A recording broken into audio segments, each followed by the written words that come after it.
Okay, it's 5 p.m. here, and I guess it's 10 p.m. in Europe, for most of Europe at Indeed, least.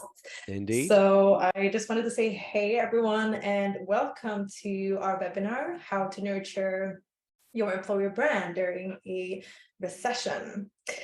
So I'm Sophia, and I'm the brand and marketing manager at Jobelon and a future work expert. So I'm super interested in topics like these. And I'm joined by no other than Charles Sinclair, who is the Yeah, co-founder and head of employer branding at Oddwork. How that is are correct. you I'm today? very well, thank you. I mean, it's an especially interesting topic, of course, to dive into. A lot has happened in a short amount of time, so looking forward to discuss this. There are many. It's very exciting to see what companies are doing right now. So I hope we can share some great examples and ways of thinking and ways of working in connection to this topic here today. Yes, very excited indeed. Yeah. And also for everyone who's tuning in, feel free to say hi in the comment section and where you're tuning in from. We're a global, a little team here. I think you're in Gothenburg right now. I'm sorry, I am in Sweden, but I am in You're Sweden. Stockholm. So Oh, we have two offices in here in Sweden. So we have Gothenburg, that is the headquarters. So most of our teams and employees are located in Gothenburg, and then we have a Stockholm office as well, where I'm based. So I'm currently in Stockholm right amazing. now. Yeah. Sweet. Yeah, I heard it's quite cold at the moment. It is so incredibly cold. It's absolutely crazy, and it's snowing like crazy right now as well. So yeah, no, it's Yeah. it's totally opposite to what you're experiencing, I believe. Yeah, I just told him before we started that I'm in a co-working space in Bali, and I got this meeting room with a beautiful view of the palm trees, and then last minute they were like, no, let's get to the ugly cubicle. So we're working Yeah, with this background, which is fine. Anyways, let's dive in to the topic today. So just to absolutely. give you more of a brief about what we're going to dive into today, the first one will be how the employer branding function can leverage the slow hiring landscape and how we can gain more advantage and influence in the C-suite. We're Yeah, also diving more into what we can learn from companies that have successfully maintained their employer brand in the past. We just went through a pretty big crisis the last couple of years. And the third one is how to proactively preserve and nurture your employer brand in cost-effective ways. very good. But before we start, for everyone who's tuning in that doesn't know what Oddwork is doing, do you mind telling us a little bit more about Of your work? course. No, my pleasure, absolutely. So Oddwork started out, in fact, as a recruitment company, and that was in 2012. So that's 10 years ago now, which feels quite amazing. But no, so we started out as a recruitment company, and when you are a recruitment company, employer branding, of course, tends to be key to being relevant as an employer. So if your business is actually based on being able to attract, recruit, and retain the right talent, which is, of course, the business of a recruitment company, both company culture and employer brand becomes extremely important because it drives the business, in fact. Mm. So it started out. We never had never had an ambition really to be an employer branding company, which we are today. But we started to focus a lot on developing our company culture in structured ways and to communicate it effectively, just like you would with your consumer brand or your regular brand towards clients. And that turned us into a hybrid company about 6 years ago, where we have still recruitment as one business area, and then we have employer branding as the other one, where we support employers of all sizes and in both on national level and on global level to Mm. attract, recruit, and retain in different ways. And I'm head of employer branding for the employer branding side of things in our teams there. So that's shortly about us. Amazing. So employer branding is basically in your DNA, in other It is, words. yeah. It's what we focus on a daily basis, and the great thing when you are not just an employer branding company or an employer branding agency, but you do have recruitment operations as well, is that you do not have to base your research on how candidate behavior is changing and developing and so forth, just based on, research and reports and those sorts of things. But you can actually see it in the hundreds or thousands of interviews that our talent managers, our recruiters conduct each year. So it's incredibly helpful to be able to track how the candidate market is developing in that way. Definitely. And as you mentioned before, especially in times like these when we're living a fast-paced, fast-changing recruitment landscape. So Very much so. very interested in diving deeper into that. Yes. And also just a quick one before we officially start. For those of you who don't know what Jobylon is a modern and user-friendly hiring software where we help recruiters and hiring managers all around the world to both create outstanding candidate experiences, but also create attractive employer brands, which is the topic today. So yes, let's dive into it. Let's do it. I mean, we have been witnessing a lot lately. Personally, I've been seeing a lot of high-profile layoffs in the tech world, amongst other industries, of course. And seeing that unfold really made me reflect on how do we navigate difficult times in a transparent and authentic way. And I mean, that's never an easy task to do, right? No. And I guess we have listeners today who might have had to make some difficult decisions lately or have a lot of question marks in regards to, okay, like how do we navigate a difficult time and how do we preserve our employer brand during that time? Yeah. But before we dive into how, do you mind sharing a little bit about why it's important to uphold a strong employer brand during uncertain times?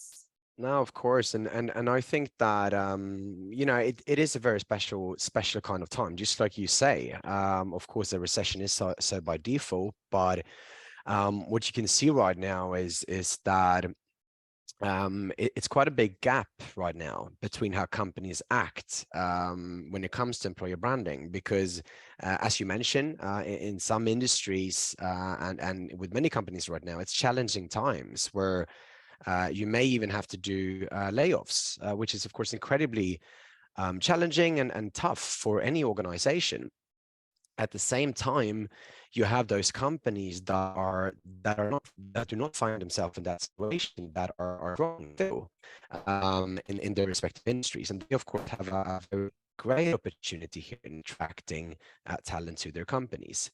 So when it comes to upholding a strong employer brand, what we find really interesting is that it's sort of like we talked about in one of our own events a couple of weeks back about permacrisis, this new word of how crisis and challenging situations continue to build on each other, and we all have to be very adaptable and flexible in connection to how we work with everything. But if we take the employer brand, for example, if you look at the all our years with COVID, it was at many times the same situation where you were quite restrictive, careful about what you did, or many companies were. And what we've seen, as that was such a short time ago, we've been able to see like what happened with those companies that just kind of paused their employer branding initiatives completely.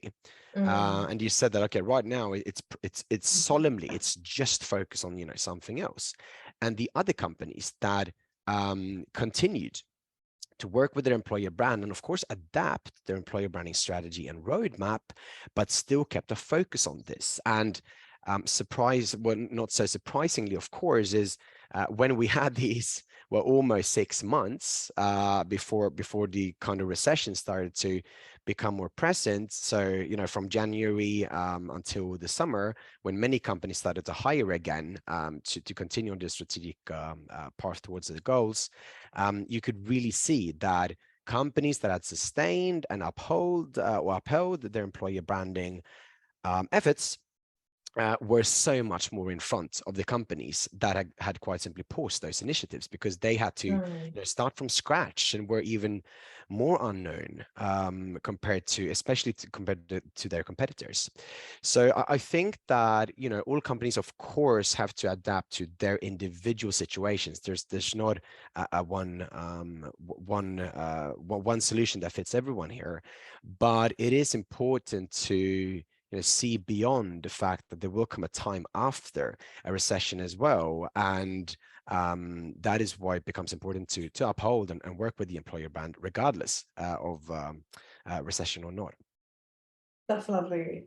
And that then it's also interesting to see, because I guess a big fear is like, okay, but how do we approach a crisis? What do we communicate during a crisis? And then it's just easy to back off and not do it at all, just in the fear of like, we don't want to, make a wrong turn or say something wrong, or even offend someone. Like, how do we preserve that brand?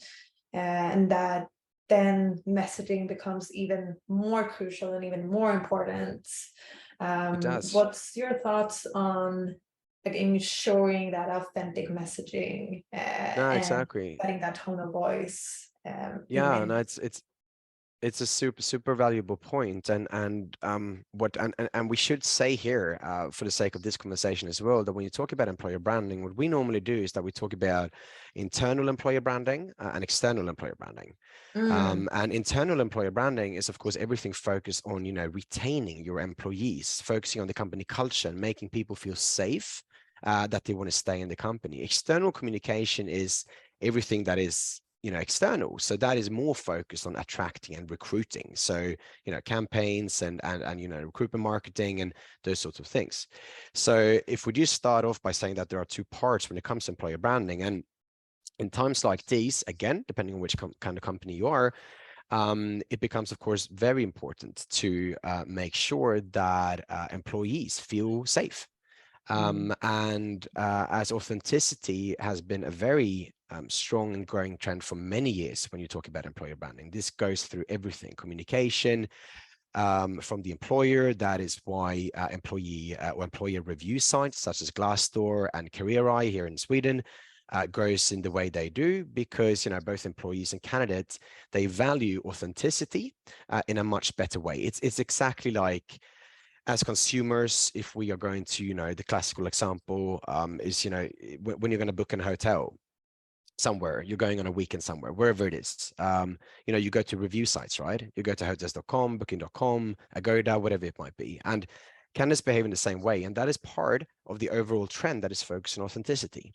So I believe that when all companies, of course, you always have an employer brand. You will never get away from that. Your employer brand is both internal. You have to work and sustain and uphold your employer brand internally, and then you have the external focus. And depending on, again, now which kind of industry you're in and how the company's performing at present, some companies have a very incredibly strong focus right now with the external focus as well as the internal.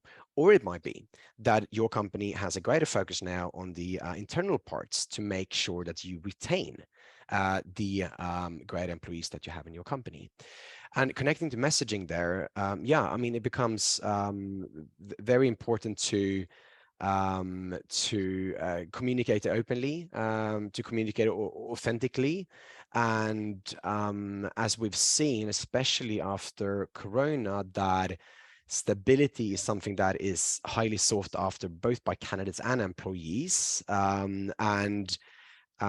recession is stressful for everyone. So to make sure that people feel safe is important to the greatest degree at this point.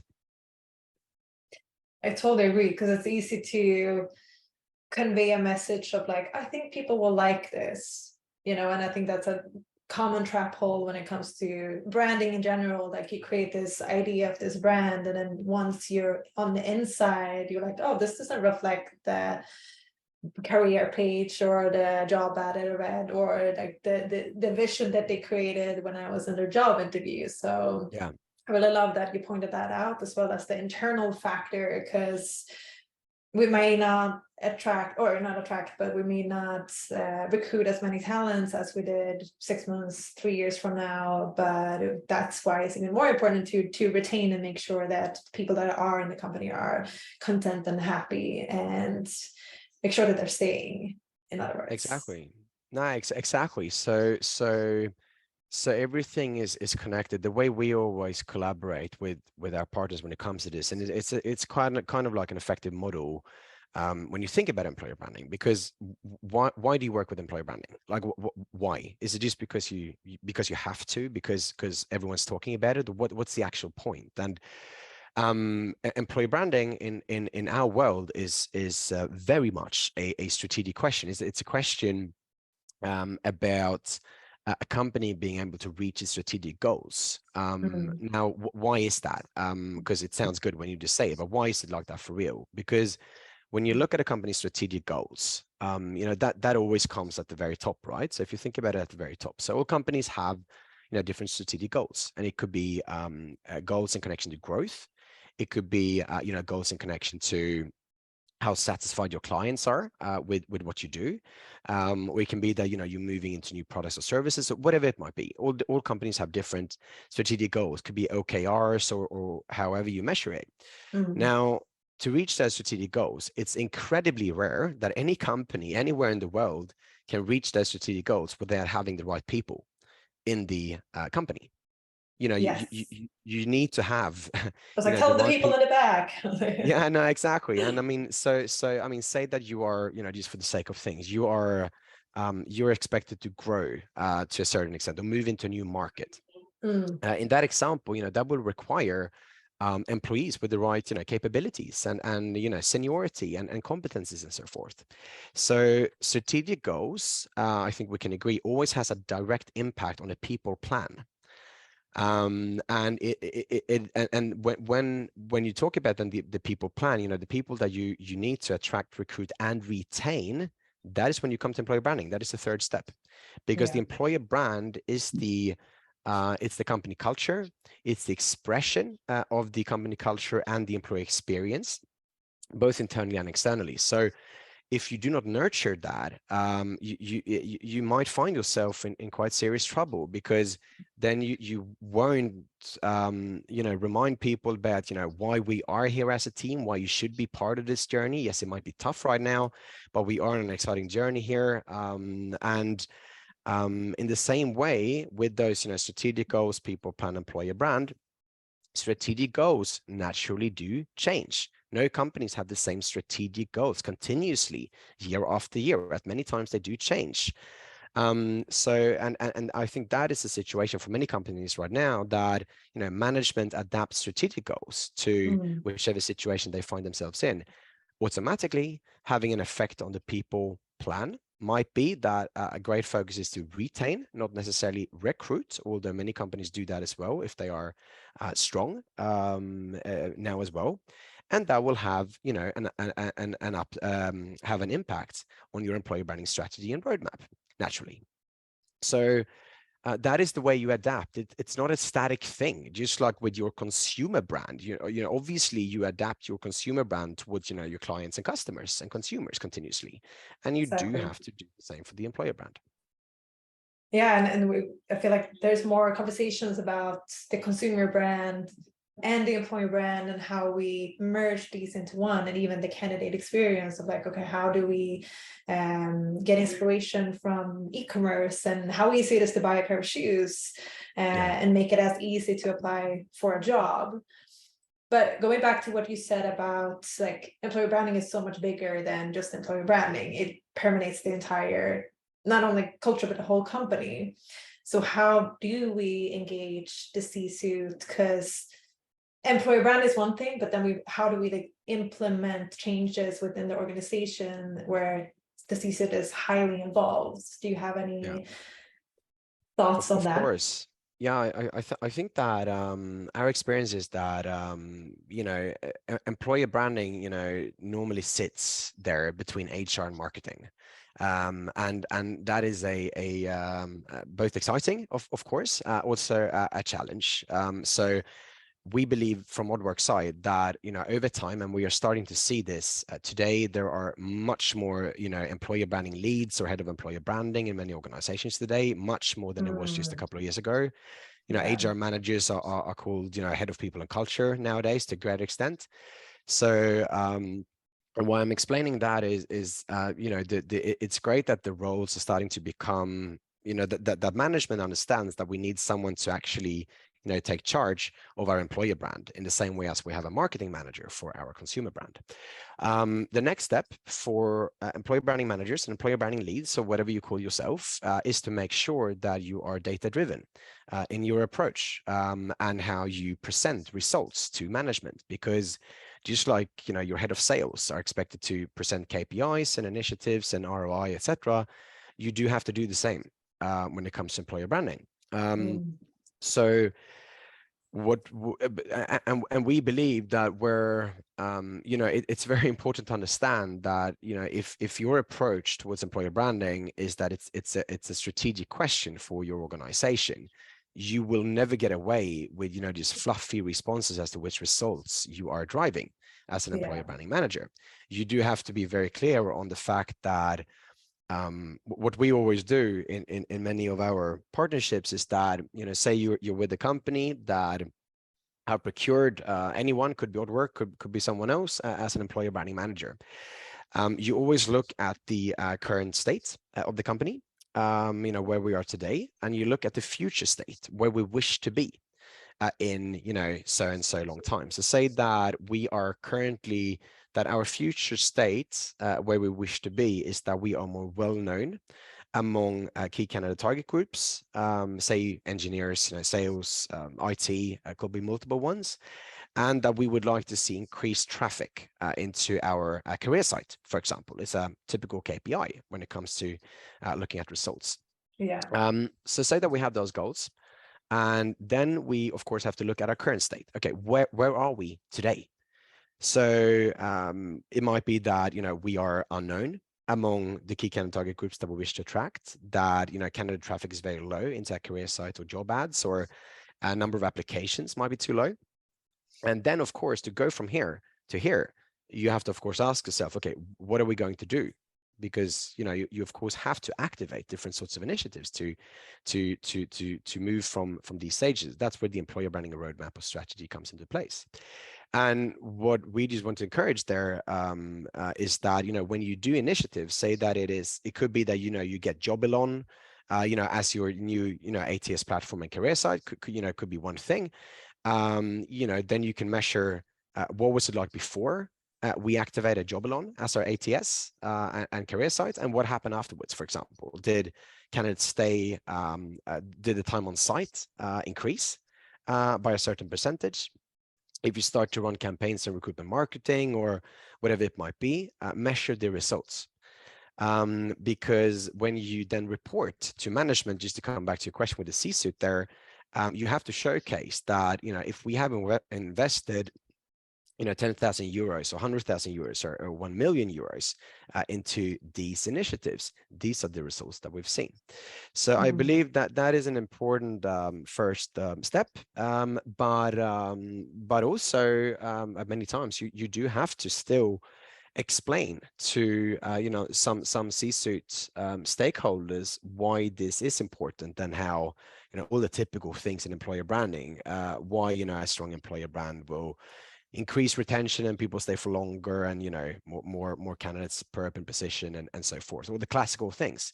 But this is very different in our experience. This is very different in many organizations, because in more and more companies, you step into organizations where it's just fully that employer branding is like oxygen. It's something that we of course have to work with. The management is fully on board with that. Whilst in other organizations that you would imagine would have their head of employer brand, big organizations, big brands, and you realize in it could be a first meeting or whatever it might be, that wow, you haven't actually started working on this in a structured, strategic way. So the gap is big, but I believe to answer your question that to engage, you have to show which results you'll be able to drive, and you have to support that with actual results that you created based on initiatives. Mm. I love that data, more data, because that actually makes it measurable and we're actually able to see the results of it. Otherwise, it's become this fluffy, element with it that we can't really, grab our hands on, and that's not going to be prioritized. And Exactly. also what you And said with the brands that aren't working with their employer brand, they're kind of letting their brand into the hands of other people. Like they're not in charge of how they want their brand to be perceived. exactly. And that could be a big problem in the future, or not even in the now, when you're not, you have no idea how the perception of your brand is. And if it's a good thing, then it's a good thing. But if something happens, and like you said, with the transparency too, people are more transparent than ever when it comes to their experiences in different jobs. So that will Exactly. be highly shared in social media on different, like, various platforms. So it is important in so many different aspects. No, it is. And I think that, one of the things that employee branding managers, or, HR managers, or people of culture managers, or, whatever the title is, the person that is responsible for the employer brand in the company tends to forget, or it's easy to have the perspective that that we're the only company out there for the right talent. That is unfortunately not the case. So one of the things that we always do this when we start out a collaboration with a new company, that you do a talent competitor analysis. So talent competitors is quite simply, companies that are looking to attract, recruit, and of course retain the same kind of talent that you are. It could be the company next door, or it could be a global company where competitors are global players. But but what you do, if you step into the shoes of a candidate, I'll say that I'm an engineering candidate, I'm looking for my next job. Unfortunately, I will not be looking only to your company, or to our company, to Oddwork or Jobalon, or whatever it might be. It's highly likely that I will review and check out multiple companies. Mm. And now, if your talent competitor or talent competitors have continued to sustain their employer brand, they communicate in an authentic and engaging way, and they activate their employees in the employer branding process. And, it becomes very clear on their career sites and job ads and so forth that, okay, like, I understand what this is about. Seems like a very nice place where I can grow, and it's in alignment with what I'm kind of looking for. Yeah. Whilst you're the company, or we're the company that do not communicate anything, or have just left things to kind of take care of itself. It's very clear in those situations that candidates will always apply to a higher degree to companies that are more transparent about what the actual offer is, both in terms of the position in question, the culture in question, what the company stands for, what you can expect. It's very much like thinking about real estate agents. Like, if you are looking, checking out a new potential house or an apartment that you're thinking about buying, or whatever it might be, one real estate agent just kind of shows the outside of the apartment or the house, whilst the other one shows, of course, the whole inside, all the angles, all the rooms and everything. Where are you more likely to go to a showing? I mean, it's obvious, right? And it works in the exact same way we've seen statistically with employer branding. So that is why we encourage, and I know we will get to that topic soon, that employer branding does not have to be expensive. It's quite the opposite, actually, because you're in a good situation. Because consumer branding, there it might be that you have to portray things in a certain way, and take professional pictures and everything. With employer branding, that is not necessary. In fact, it's quite the opposite. So you are able to work with your employer brand in a very cost-effective way. I do believe that you will set yourself up for success in the long run by making sure that you sustain your employer branding efforts. Definitely. And completely agree when it comes to the transparency and the difference of the consumer brand versus the employer brand, and how they operate in very different ways. And then value-wise, they need to be aligned, right? But then Yeah, how we approach them and how we maintain them is completely different. And we do have ambassadors in the form of employees that can speak from their heart and from their truth of what it's like to work within your particular company. exactly. So I'm gonna move on to the next one. And so, yeah, we had a few years behind us that were quite chaotic. I feel like the pandemic, like we said that word a million freaking times now, but it has fundamentally changed to the way we hire Yeah. and recruit. So it is, the paradigm shift that we can't avoid. And it's interesting because like now when we're entering another phase of uncertain times, we already have the results of companies that have successfully maintained and nurtured their employer brands during those first 2 years. Do you have any thoughts, ideas, anything you want like to share in terms of companies that you believe maintain their employer brand in a successful Of way? Now, of course, there are many great examples here. So that is what I was talking about there about the gap. Of course, for first thing to say again that you have to adapt your employer branding efforts, of course, to your company, to your individual situation. There's not a one size fits all here. But I do believe that if you look at companies that have been really successful here, we are fortunate to work with many of them. They've kind of looked at these situations as, of course, being challenging, but they also see the opportunities that these kinds of situations can create. And Mm. as I think that many companies have seen during the whole pandemic, crisis is also a time where you have you get reception from an organization when it comes to change in a much easier way. So if you want to drive change, update things, get things going, that is normally easier during a crisis because the organization is more susceptible to change during those times.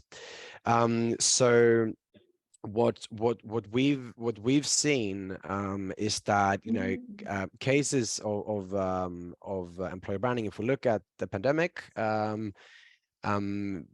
we've seen that companies that have really good employer branding structures and the way they work today, they made sure, for example, that both HR and marketing came together in a much closer way than before. If Mm. they were not already closed, Super important. it is super important. Like it's actually, I think many, people of the audiences or attendees listening in here today, it might be that you struggle yourself, that you are the employer branding manager or HR manager or and so forth, or it might be, and that you want to collaborate more with marketing, or it might be that you have this collaboration between HR and marketing in place. It is almost 100% certain when you look at really great or strong employer brands or companies with strong employer brands that do this in a good way and inspire all of us. HR and marketing do work close together, and they do understand the synergies there. That is typical for many good companies. Also, when it comes to successful employer branding in certain times, I think that it is. We've seen how employer branding activities such as user-generated video has grown a lot, as it's very cost effective. It's also possible to, because we all have our smartphones now, right? You want And to when it explain comes a to little bit about what that is for the no, listeners who don't know? no, absolutely. So I mean, so video. If we start there, video is a Yeah. megatrend.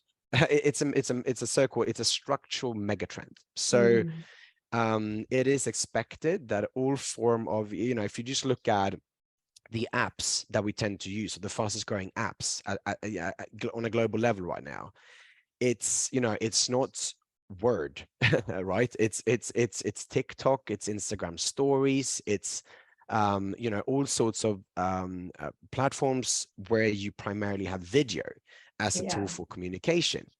Now, Why is that? Well, it's because video has the opportunity to drive engagement and emotion and information in a much more effective way, or in a very effective way, complementing, textual content and still imagery. And what I mean about that, like in the same way as, we're sitting here now in a live event, it's video, right? Like we could have done a physical event, but it would have taken much more time. It would have cost us more money. We're sitting here now in a live event, for example, and we've seen how companies and that this is, user generated video, which means that it's the user or employees themselves. That's when it's called employee generated video, where they curate and create video content themselves. And that can be made in many different ways, but especially as so many people nowadays have a smartphone, you can use, answer questions about life inside your company, what the culture is like, the recruitment process, and so forth. And we've seen, this is what I'm getting at there with successful cases, that many companies have utilized in these uncertain times user-generated video to, in a very effective way, communicate the employer brand both internally and externally together with their employees. So that have been a great case. I would also say that companies that have we've been quite inspired, in fact, but we've communicated with a big global company that are in the home appliance industry, that also realized that during the pandemic, both candidates behavior and primary attributes that candidates are looking for in an employer changed quite a lot. Hybrid work became a big thing, of course. Stability, much more sought after than before. So that is where, startups and scale-ups have had more of a challenge now, and larger parts of the talent market is moving towards, bigger companies that are stable, enterprise companies, because you want to have safety in uncertain times. So that company that I was talking about, which is a very big, well-known brand, they had created or discovered and packaged their employee value proposition in 2018, obviously being before the pandemic. Big project, global project. But they realized that, hey, wow, like what's happening right now in the candidate market and the way we also work on a daily basis in our company, the offer has in fact changed quite drastically. We work in a more hybrid way. We have all these changes happening. So they decided, although it was it was just 2 years after, they decided that we have to revise, in fact, our whole employee value proposition again. And I think that is something that we've seen with many successful employer brand or companies that have done this successfully, that they've realized that okay, this is an opportunity to also refresh or update and re-identify who we are as a company today and who we are planning to be tomorrow. Because it's very likely that we're not the same company today, having gone through a pandemic, now moving into sort of a recession for many companies. It might be that our values do have to be revised, or they can be the same, but they might at least have to be revised or enforced and so forth. So I would say that connecting to successful cases, it's companies that are on top of this and just work with this proactively that we've seen great results from. I love that. And I think the first year of the pandemic, I usually called it an identity crisis for companies that were like, okay, we're not we're no longer fitting into the box of who we were. And you're sort of like in between trying to figure out who you now are. Yeah. And that kind of like la land in between it can be difficult to navigate of, okay, like we obviously have to meet candidates' expectations, and if those expectations are shifting and changing, we need to adapt to that, because otherwise we're presenting an outdated idea of work, an outdated employer brand, and that's not going to be attractive for candidates. So I think that's a very crucial point, to make sure to look at yourself, your identity, your culture, and also there to change it. Because I think that the most riskful thing we can do is to become, or remain stagnant and not, just keep on holding on to the way things were. So I love Exactly. that you brought that up as well. No, it's quite right, and also make sure to can just encourage here many companies, because we've seen that it's being missed out on many times, that when you if you revise your culture, make sure that it's communicated externally, but also when it comes to perks and benefits and so forth, because at many times, and this is many many HR managers, people of culture, stakeholders sometimes miss out on the fact that at many times the first point of contact between a candidate and a potential employer, and I'm saying potential because it's again, candidates are researching you as a company before they even make contact. So Exactly. that is of course where the these primary or statistically first point of contacts become so important. So the career site and job ad, so even if you're say a recruiter and you're doing headhunting or searching on LinkedIn, it's very rare that a candidate will accept your LinkedIn headhunting message without jumping into your career site and checking out who you are and what you represent. And especially when it comes to job ads, this is where it becomes valuable to understand that if we have these good benefits and perks, etc., in our company, more and more companies, when we look at top employer brands, they make sure to communicate that straight on the job ad. It's some sort of mindset that we go into perks and benefits when the candidate is at the interview.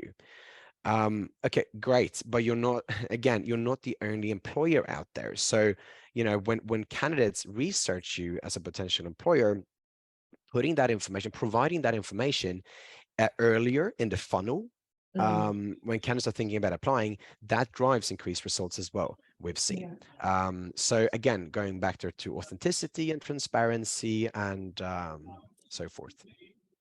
Definitely. It is your window out to the world, right? It's just like going shopping. You have, products that pulls you into the store, and things that you see that, you want to discover further.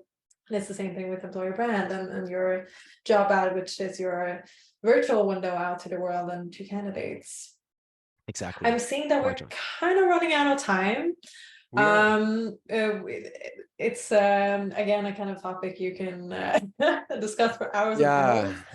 it So is I'm gonna indeed. Yeah. quickly slide into the next slide, and maybe you can just shortly give us a little brief about, because now we've been talking about employer branding and how to handle a recession, and tips and tricks on the things you need to have in mind in order to do that successfully. Yep.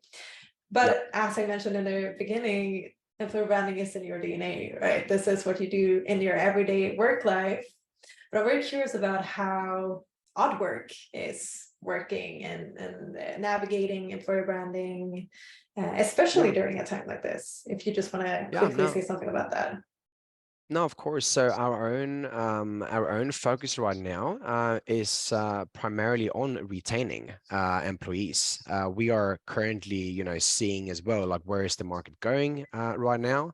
But for us, it becomes, of course, incredibly important to, take a bit of a pause when it comes to our planned growth, but to retain the great team members that we have. So we work a lot with, internal initiatives at this point, different sorts of workshops, and just making sure that everyone feels safe and are happy and content. That is one aspect, but we do not in any way stop, in fact, our external employer branding communication. So we continue to do a lot of different live streamed events where we talk about the topics and areas that we love and work with every day together with our partners, and use Definitely check again. those out, because I saw the latest event and it was extremely professional. I was surprised you can make such a professional event online, because Yeah, enough. it was Thank super you. nice. Thank you. No, thank you very much. I appreciate that. And again, it's about we apply the same kind of tactics to us here as well. That we look at our strategic goals, as I just mentioned. That we may pause our or take a bit take a little bit more easy with our growth plans for a while. Strategic goals have changed. That has an effect on our people plan, and that has an effect on the employer brand, right? So we adapt according to that, and also use a lot of video when it comes to employer branding on our part as well, together with our employees, because could be worth mentioning that when you look at so-called top employers and how they work with employer branding, it's almost 90%, 87% that actively involve employees in attracting new talent to the company. So 87% do that. And so we work with different sort of tactics to do that. You already you have the greatest ambassadors in your company, hopefully already being your employees. So we utilize that in the best way that we can. Yes. And like you mentioned in the earlier, by using videos, for example, by highlighting their voices instead of being the voice for them. And also go check Oddwork out on social media, on LinkedIn, to get more inspiration on how to utilize your employees' voices in the best possible way. Absolutely. I'm gonna wrap this up with 3 ways to nurture your employer brand in 2023. If you just quickly want to guide us through 3 tips that the listeners today can bring back home and implement themselves.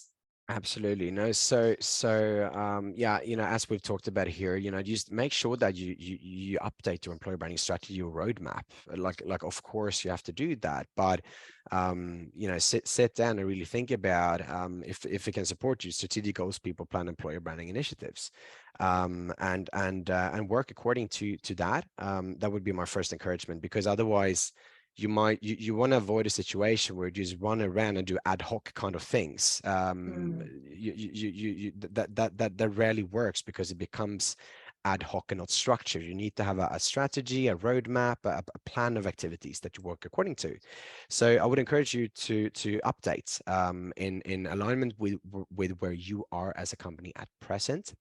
And then, of course, as we've said, employee branding does not necessarily have to be an expensive thing. It can be, if you want it to be, if you want to create professional videos every single time with great film agencies and so forth, absolutely. But it's not necessary in the everyday life of employer branding. Employer branding is very much just about communicating the authentic picture of what's going on in your company, and that can be done via so many different ways. We've mentioned user-generated video. You can do live events, where you do these sorts of events, for example, where you can invite potential candidates that are potentially interested in working for your company, and you can just have a dialogue about the culture, invite employees to talk about their roles, bring in the HR manager, whatever it might be. It will cost you time and effort and engagement, of course, but it won't necessarily cost you money. So, and this can be done, podcasts can be created very effectively today as well, at low cost and so forth. So I would encourage you to take this opportunity to identify cost-effective ways to drive your employer brand, not just during a recession, but I'm certain that you will identify tactics that you can use also after the recession, because there will come a time after this as well. Yeah, and final thing, as we mentioned there, measure. Make sure to measure everything that you do. That is the way to handle your employer brand in a serious matter, because most management in other functions will expect you to deliver results and will be able to present results in different ways. Simple way to do it is to look at your baseline, so-called baseline KPIs. Where you are today could be the employee net promoter score, could be time on site in your career site, number of applications to open positions, and when you drive engagement, current state, what has happened. And it's by successfully communicating the results that you created that you'll be able to get more budget for your efforts, go more in depth and build the employer brand from there. So those would be 3 quick tips there. Really good. And I like you said, updating your employer branding, like we talked about before, the identity and just making sure that it's aligned with the world that we live in right now in the present moment. And as well, you mentioned the cost effectiveness, and there's multiple things you can do in order to create a strong or maintain and nurture your employer brand. That doesn't have to be, and especially the keywords that we've been mentioning throughout this whole conversation: transparency, authenticity. That's not, you can't put a price tag on that. You can, put a lot of money into high quality productions, but if you don't get that sense of the company and the culture and the people, and adding that human touch to it, it's not going to result in anything good anyway. So I think that's a really, really important step. And again, the data and making sure that we measure, because that will, that's the baseline and the foundation to build a strong and healthy employer branding function in the future. It is indeed, and I can also just wrap up by letting you know that Oddwork's communication teams and digital teams have are responsible for a lot of employer branding communication for different companies. So we're able to A/B test a lot of employer branding content in connection to campaigns and so forth. And it's quite interesting because when you have high quality film content, for example, that has can of course drive great results. But when you look at click-through rate and engagement, meaning how your audiences respond to, for example, user-generated content and so forth, click-through rate is actually many times much higher than with professional content, because people do relate to that authentic voice and messaging and format. So again, points to the fact that there are great ways to drive cost-effective employer branding. Definitely. So I just realized in the beginning of this session that our Q&A box has been disabled for some unknown reasons. So we haven't been able to get in any questions, unfortunately. But here we have Charles and his LinkedIn profile and his email. So if there's any questions popping up, if there's been any questions popping up during the session or afterwards, feel free to, I'm putting you on a spot here, but feel free to add Charles on No, of course. I was going to say Instagram. Most certainly, just reach out. No, of course. Reach out to Charles or reach out to me if you have any questions as well. And I just quickly wanted to say thank you to everyone who's been tuning in today. It's been lovely to having you here, even though I can't see your faces. And thank you, Charles, for bringing this knowledge and insights into how we best can preserve our employer brands moving forward. And make sure to follow Oddwork on LinkedIn as well. Thank you very much. And thank you everyone for being here and listening in. I hope it was valuable for you and that you can apply it in your own companies. Thank you so much. And have a beautiful rest of the day, everyone. And I'll see you soon. Perfect. Bye-bye. Bye.